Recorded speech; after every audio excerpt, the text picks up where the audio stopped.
quoi faites-vous allusion quand on parle d'une vie dans l'esprit? Marche dans l'esprit. Une vie, comme on a dit, maisha ya kiroho. Quand est-ce que la dernière fois vous avez entendu quelqu'un dire telle personne en a quoi vraiment kiroho? Quel est l'effet qui s'est passé ou qui a fait en sorte qu'on proclame cela? Je ne sais pas pour vous, mais pour certains, ce qui leur donne plus d'assurance, si vous observez, peut-être si vous l'avez entendu, peut-être c'est votre cas, c'est le fait d'être né et d'avoir grandi dans une famille chrétienne. Pour lui, ça lui donne une grande assurance parce que non, de toutes les façons, mes parents m'ont élevé depuis l'écodime et jusqu'à présent, je suis dans la famille chrétienne. Pour moi, c'est une grande assurance que je suis enfant de Dieu, je suis sauvé, j'ai la vie éternelle, je le salue. Pour quelqu'un d'autre, c'est d'avoir parlé en langue. Il va te dire, ah, moi je me souviens un jour, j'ai parlé en langue. Et c'est là, pour moi, c'est vraiment une assurance que Dieu m'a sauvé. Pour vous, c'est quel fait? Le fait d'aller à la montagne peut-être témoigne pour que c'est une vie dans l'esprit. Maisha ya kiroho. Qu'est-ce qui témoigne pour vous? Pour certains, c'est cela. Donc, moi, 3 fois, 4 fois, je jeûne la semaine ou peut-être les mois. Une seule fois, je pars à la montagne. Et je prie, je danse. Et c'est là ma vie. C'est une vie dans l'esprit. Ni maisha ya kiroho. Et pour vous? Peut-être il y a d'autres. Il y a d'autres faits, d'autres narratives que vous avez entendues. Pour quelqu'un a dit, voici pour moi ce qui prouve que je suis dans l'esprit. Et peut-être quelqu'un, un jour vous avez entendu quelqu'un crier, et vous dites, oui, en tout cas le mouton n'a pas qui ça. Et à chaque fois qu'il prie, tu sens qu'il est dans l'esprit. Et c'est ça pour vous. Ce texte des Romains nous dit, non seulement que l'Esprit de Dieu témoigne que nous sommes des fils et filles de Dieu, mais aussi une vie dans l'Esprit. C'est une vie qui commence par Dieu, pour l'objectif de Dieu, et Dieu doit en sortir les héros. Dieu doit en sortir glorifié. Voilà un peu ce que nous allons voir dans ces textes et la caractéristique d'une vie dans l'esprit. Et donc, c'est une vie initiée par Dieu, actionnée par Dieu, par son esprit, et pour sa gloire. Comme le verset 30 nous le dit. Et ceux qu'il a prédestinés, il les a aussi appelés. Il a prédestiné, c'est un plan qu'il avait. C'est lui l'initiateur. Il les a même appelés. Personne ne s'est amené vers lui. C'est lui qui a initié même les salis. Et il a continué pour la gloire de Dieu, comme on va le voir, comment l'Esprit fait toutes choses selon Dieu. Et le verset 28 nous dit, selon son dessein, selon son plan. Voilà un peu, en général, de quoi est-ce qu'il s'agit quand on parle de la vie dans l'Esprit. Et donc l'Esprit est à l'œuvre, et comment on le sait? C'est lorsque les choses se font selon Dieu. C'est là que je suis sûr que l'Esprit est à l'œuvre. Et c'est cela mon but ce matin. À votre sortir de cette salle, que si votre foi est en Christ, soyez rassurés que vous serez avec lui. Quel que soit ce qui se passe dans votre vie, quel que soit ce qui arrive dans votre vie. Car il a préparé votre salut, il y a travaillé et il a un but pour ça. Il n'a pas fait par hasard. Et qu'en ayant cette assurance, vous viviez dans l'esprit. Vous viviez selon Dieu. Et comme nous allons le voir, ce texte peut être divisé en 2 parties. La première, nous allons voir du verset 26 au verset 27, il y a l'intercession selon Dieu. Et la deuxième partie du verset 28 au verset 30, il y a une description rassurante du salut. Et enfin, on va mettre ces 2 choses ensemble en termes d'application, la vie dans l'esprit. De quoi est-ce qu'il s'agit? Venez avec moi, verset 26. De même aussi, l'esprit nous aide dans notre faiblesse. Notez, de même aussi, évidemment, ça veut dire que c'est une idée qui commence d'humilier, c'est qu'il y a une idée qui précède. De même aussi, et parce que ce qui précède, il vient de nous le dire, verset 4, commençons avec le verset 1. En effet, nous sommes toujours dans le chapitre 8. En effet, la loi de l'esprit de vie en Jésus-Christ m'a affranchi de la loi du péché et de la mort.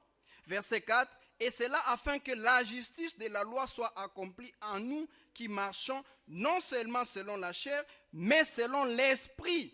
Il continue à témoigner, à nous donner une liste de choses que l'esprit fait. Évidemment, il est à l'œuvre, qui témoigne que nous avons l'assurance de notre salut. Alors il continue dans cette liste, et c'est pourquoi au verset 26, il dit, de même aussi, non seulement l'esprit témoigne que nous sommes des enfants de Dieu, mais aussi l'esprit nous aide dans notre faiblesse.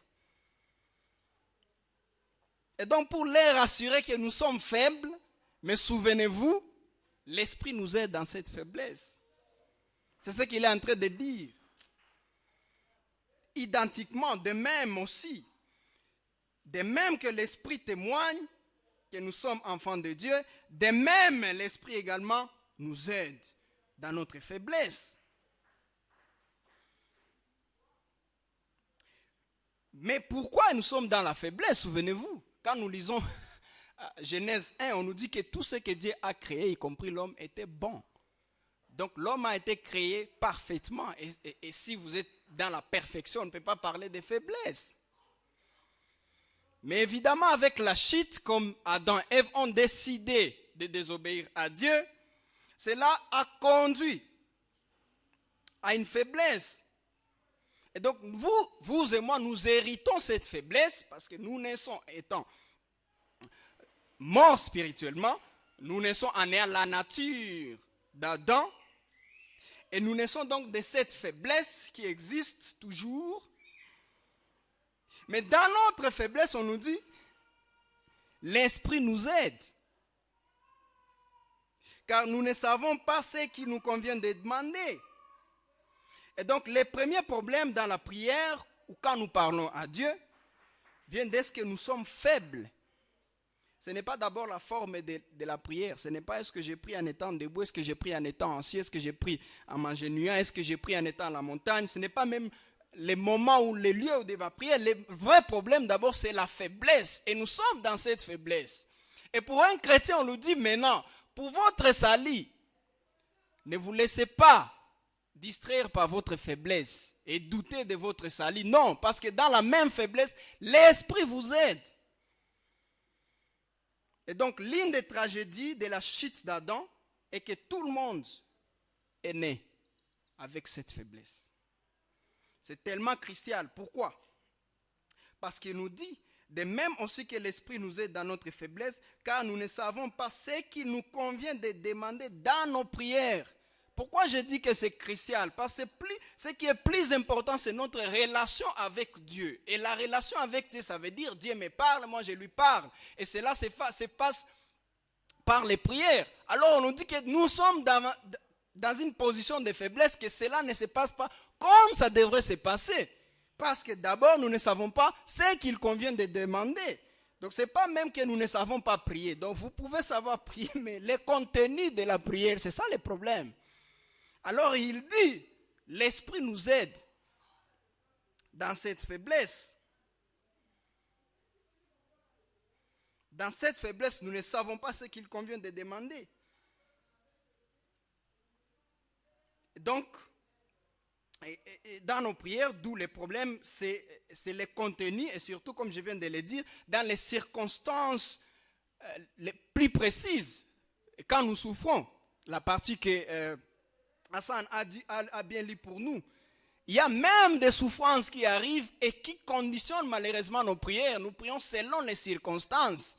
Donc, les contenus de nos prières dépendent maintenant de ce que nous observons. Alors, il nous dit, la vie dans l'esprit, souvenez-vous, vous êtes faible, mais il y a quelqu'un qui plaide à votre faveur. Il intercède pour vous. Et comment l'esprit le fait? Verset 27 devient intéressant. Et celui qui sonde le cœur connaît quelle est la pensée de l'esprit, parce que c'est selon Dieu qu'il intercède en faveur des saints. c'est selon Dieu qu'il intercède en faveur des saints. Et donc la question était, qu'est-ce qui fait de l'esprit ou de la prière de l'esprit de spécial par rapport à ma propre prière? Et ce n'est pas seulement parce que c'est de l'esprit. Non, on dit, c'est parce que l'esprit le fait selon Dieu. Nous ne le faisons pas selon Dieu, parce que nous ne savons même pas ce qu'il convient de demander. Il venait de parler de souffrance, évidemment, dans les versets un peu plus haut. Et quand il parle de souffrance, souvent, nous, dans les souffrances, qu'est-ce que nous demandons? Que Dieu nous épargne de toutes les souffrances, que Dieu nous fortifie et qu'on sort. Mais on nous rappelle que même ce que nous demandons, nous ne savons pas ce qu'il convenait de demander. Mais l'Esprit nous aide dans cela. Pourquoi? Parce qu'ils les font selon Dieu. Arrêtez-nous un peu et analysons ces versets. Parce que c'est selon Dieu qu'il intercède en faveur des saints. Je suis en train de me demander, de me poser la question, pourquoi on n'a pas seulement dit que l'Esprit nous aide dans nos faiblesses? On se limite là. Pourquoi il a continué jusqu'à nous dire comment il le fait? Moi je pense, non seulement ça nous donne une assurance qu'il le fait très bien, mais il nous informe aussi comment on devrait le faire. On devrait prier. Le contenu de notre prière devrait être un contenu selon Dieu, selon les désirs de Dieu, selon la volonté de Dieu. Et donc, c'est comme s'il vient de nous révéler quelque chose, ce qui doit être fait. Et donc, la vie dans l'esprit, c'est une vie qui se vit selon Dieu. Et comment alors je sais cette volonté de Dieu dans ma prière? C'est pourquoi on demande toujours aux chrétiens de prier selon ce que la Bible dit. Et donc, comment vous saurez que vous avez les désirs de Dieu, la volonté de Dieu dans vos prières, dans des circonstances particulières, si vous n'êtes pas en relation personnelle avec Dieu? C'est impossible. Si lui le fait selon Dieu, c'est parce que lui, l'Esprit de Dieu, il est avec Dieu. Et c'est là on dit, il sonde même le cœur. Il a cette volonté de Dieu. Et on a cette grâce parce que Dieu a révélé cette volonté dans sa parole. Et c'est qui est de voir que les gens, certaines personnes, préfèrent plus de prières que de la parole. Donc vous préférez la prière à la parole de Dieu. C'est impossible, ça ne marchera jamais.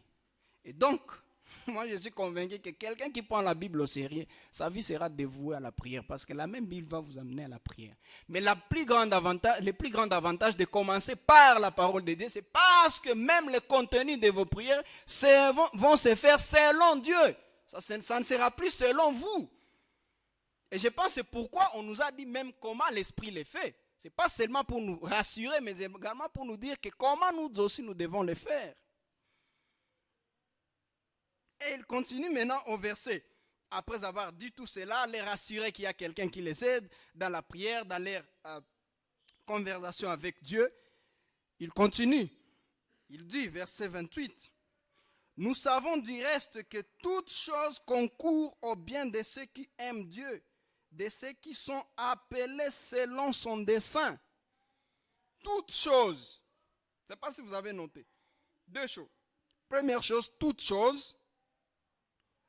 Ça veut dire que ce soit des bonnes choses, que ce soit des mauvaises choses, que ce soit des accidents, que ce soit des morts, que ce soit des souffrances, que ce soit l'adversité dans votre vie. On dit toute chose concourt